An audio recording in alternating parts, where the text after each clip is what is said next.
fairly depressing, I think. Why? Because there's a lot of coverage on topics that may not have the weight that they necessarily should, and it's all to sell a story or to get an influence or a perception out to people. There's not a level of unbias.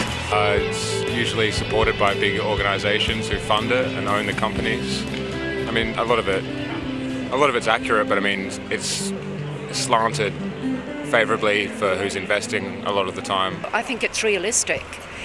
When you see the programs on war, for example, it seems terrible, but that is reality. That's what's happening. I'm not sure. I think there's a fine line between like depressing and realistic. I think you can't just show the soft stories about, you know, like a cute dog, but at the same time, you can't just keep telling people what's wrong with the world. You kind of have to show them what people are doing about it to change it. What do you want to see more in our media these days then?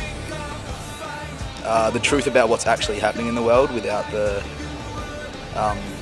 thought of, I don't know, whether it will make money or not for whoever's in charge. I think I'd just like to hear more about both sides of stories, especially political ones, and especially things like boat people, to examine the relevance of boat people's contribution is to the actual illegal immigrant situation in Australia, and have those sorts of things examined better before the media sort of just jumps on board. I'm really interested personally in aid and development. I'd like to see what's going on more in the developing countries where sometimes new cameras don't reach.